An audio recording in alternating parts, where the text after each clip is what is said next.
السلام علیکم جی۔ جیسا کہ آپ کو معلوم ہے، پاکستان میں جس طرح ڈالر کی اڑان ہوئی ہے اور اس کے نتیجے پر پاکستان کی معیشت پر جو بوجھ آیا ہے وہ کسی سے ڈھکا چھپا نہیں۔ اس کے اوپر ہم نے جو بین الاقوامی قرضے ادا کرنے تھے اس کی مالیت میں بھی بے تحاشا اضافہ ہوا اس نتیجے میں، اور اس کے بعد عام لوگوں نے بھی اس مشکلات کا انتہائی ظالمانہ طریقے سے سامنا کیا۔ ایک ایسا مہنگائی کا طوفان اس ملک پہ برپا ہوا کہ ہر چیز قوت خرید سے باہر ہو گئی، جیسا کہ پٹرول ایک دم سے ڈبل سے بھی زیادہ پرائز ہو گئی، ڈبل۔ ڈیزل مہنگا ہو گیا، اس کے نتیجے میں گھی، آٹا، چینی، دالیں، ہر طرح کی اشیاء جو ہم روزمرہ استعمال کرتے ہیں، سبزیاں، میڈیسن، دودھ، دہی، یہ سب لوگ چیزیں ہماری پہنچ سے باہر ہو گئیں۔ اب یہ ہے کہ جتنے وسائل سے زیادہ اخراجات تھے، اب ان کو کیسے پورا کیا جائے، یہ ایک بہت بڑا مسئلہ بن گیا ہے۔ اور ملک میں ہر بندہ، غریب آدمی تو کیا، امیر آدمی بھی انتہائی پریشان تھا کہ اس کا بھی بجٹ متاثر ہوا تھا، تو غریب کا کیا حال ہوا ہوگا۔ تو یہ بات سوچنے کی ہے۔ تو اس ڈالر جو ہمارا ملک میں 350 کے لگ بھگ پہنچ گیا تھا، جنرل صاحب نے اس میں اپنا کردار ادا کیا۔ میں اور پوری قوم ان کی شکر گزار ہیں کہ انہوں نے ان لوگوں کے خلاف کریک ڈاؤن کیا، جنہوں نے اس ڈالر کو مصنوعی طریقے سے ہماری پہنچ سے دور کیا ہوا تھا، اور اس کی قیمت مصنوعی طریقے سے اتنی اوپر تک لے گئے تھے۔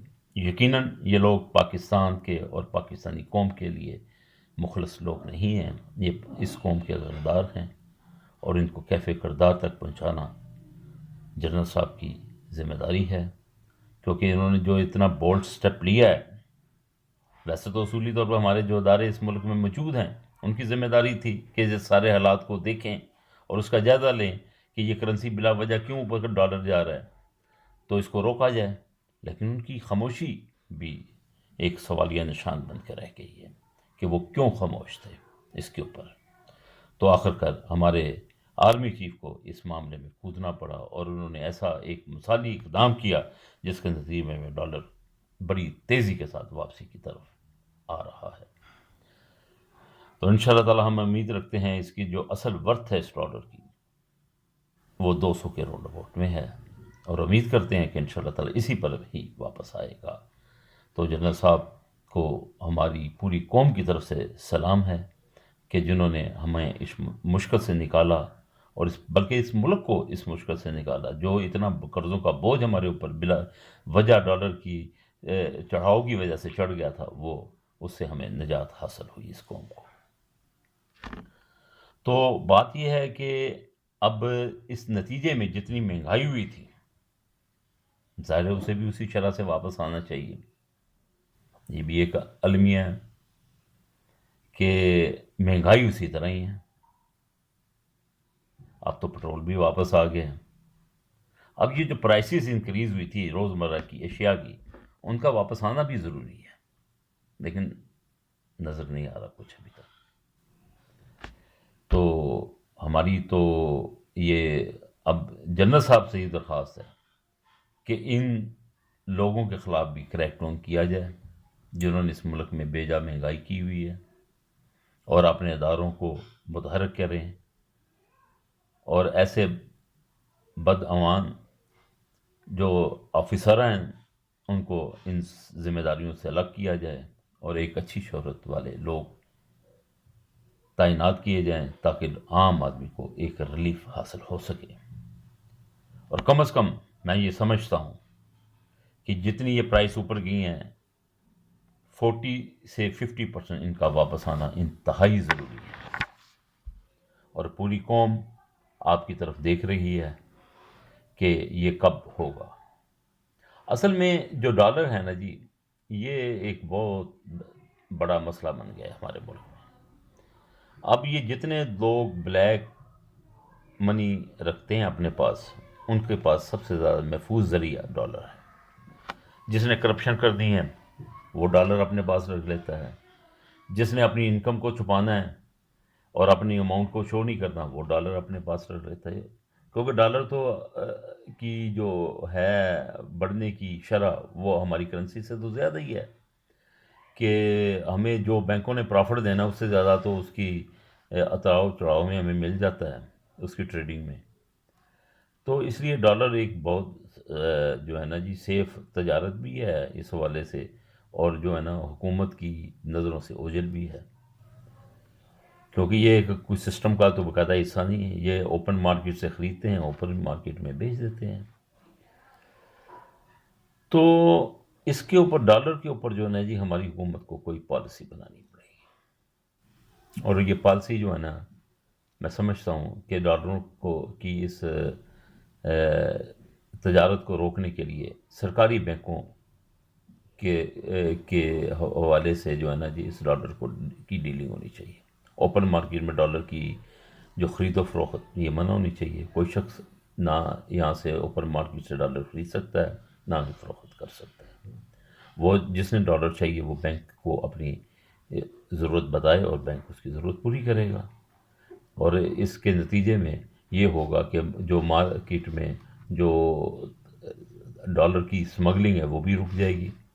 اس سے یہ ہوگا کہ جو ہمارے امپورٹر حضرات ہیں جو امپورٹ کرتے ہیں وہ جو اپنے $500 میں چیز خریدتے ہیں اور $300 کی ایسی کھول لیتے ہیں، تو وہ ایک اسٹیٹ کا ریونیو چوری ہوتا ہے. اس میں اس کو چھپانے کے لیے وہ ہنڈی کے ذریعے $200 پر ٹن کے حساب سے وہ باہر بیچ دیتے ہیں. اس سے $200 پر ٹن کے حساب سے اگر 100 ٹن کی ہے تو اس حساب سے وہ ملٹیپلائی کرتے جائیں وہ ہو جاتا ہے. اس طرح سے وہ حکومت کو ٹیکسوں کے حوالے سے ایک نقصان کا سامنا کرنا پڑتا ہے. اسی طرح ہمارے جو افغان ٹرانزٹ پالیسی ہے اس پر بھی ہمیں بڑی توجہ دینی ہوگی. ہمارے ملک کی معیشت کا کھانا خراب کرنے والی افغان ٹرانزٹ ہے، کیونکہ جو ہمارے افغانی امپورٹ کرتے ہیں وہ افغانستان نہیں جاتی، وہ پاکستان میں ہی آتی ہے اور پاکستان کی مارکیٹوں میں فروخت ہوتی ہے. اس میں بھی ہمارے ادارے ملوث ہیں. اب دیکھیں اس میں ایف بی آر نے اپنی آنکھیں بند کی ہوئی ہیں. ایک بندہ ہے وہ ایک روٹی کھا سکتا ہے، وہ 10 روٹیوں کیوں منگوائے گا؟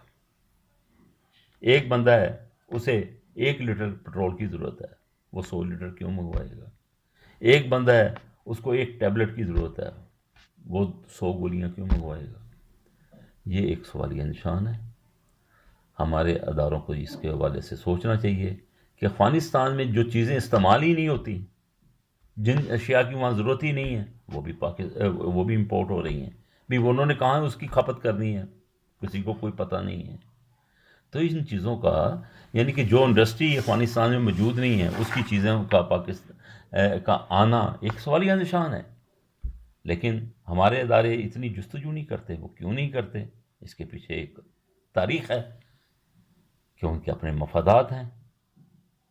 تو ایسے لوگ ان اداروں سے آؤٹ کرنے چاہیے جن لوگوں کا پاکستان کی سلامتی کے ساتھ تعلق ہے، جو لوگ اپنے ملک سے محبت کرتے ہیں.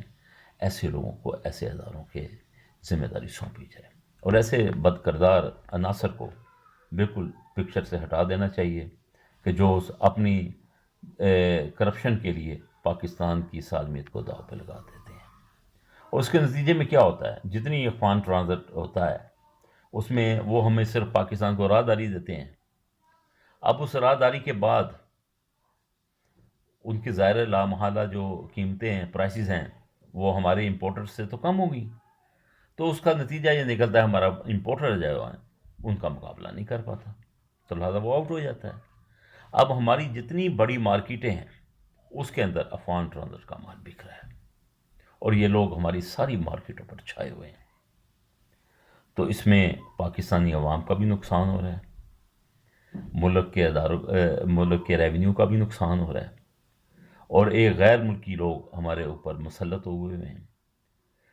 کہ ان کے پاس ایسی کون سی جو ہے گدڑ سنگھی ہے کہ جس کے نتیجے سے وہ انہوں نے ہمارے سب لوگوں کو آؤٹ کر دیا اور وہ خود ان مارکیٹوں میں بیٹھے ہوئے ہیں۔ اور یہ وہ لوگ ہیں جنہوں نے پاکستان کو انتہا درجے کا نقصان پہنچایا۔ اس ملک میں جتنی دہشت گردی ہوئی ان کے ذریعے سے ہوئی، جتنا منشیات آئی ہیں ان کے ذریعے سے آئی ہیں۔ تو یہ وہ لوگ ہیں، ان کو ہم نے فری ہینڈ دیا ہوا ہے اس ملک میں کھیلنے کے لیے۔ ہمارے ادارے اپنی منمانیاں کیے جا رہے ہیں۔ تو کائنڈلی جو ہے نا جی، اس حوالے سے بھی جو آپ نے جو افغانیوں کے حوالے سے ایک پالیسی اپنائی ہے، اس پر سختی سے عمل کا ہونا چاہیے، اور یہ ان افغانیوں کو جو پاکستان میں رہ رہے ہیں اور غیر قانونی طریقے سے رہ رہے ہیں، سب سے پہلے ان کو آؤٹ کیا جائے، اس کے بعد ان کا بھی جائزہ لیا جائے کہ یہ لوگ افغان ٹرانزٹ کے ذریعے جو یہاں کاروبار کرتے ہیں اس کو فوری طور پر بند ہونا چاہیے۔ اگر انہوں نے پاکستان میں رہنا ہے، پاکستانی طریقے سے ان کو تجارت کرنا ہوگی۔ افغان ٹرانزٹ جو ہے نا افغانستان کے لیے، پاکستان کے لیے نہیں ہے۔ تو اس لیے سر جو ہے نا اس کا بھی جائزہ اشد ضروری ہے، اگر ہم پاکستان کی معیشت کو سہارا دینا چاہتے ہیں اور پاکستان کے لوگوں کو ان مشکلات سے نکالنا چاہتے ہیں۔ ہمیں بڑی ایمانداری کے ساتھ اپنے ملک سے محبت کرتے ہوئے ان چیزوں کا جائزہ لینا چاہیے۔ شکریہ، السلام علیکم۔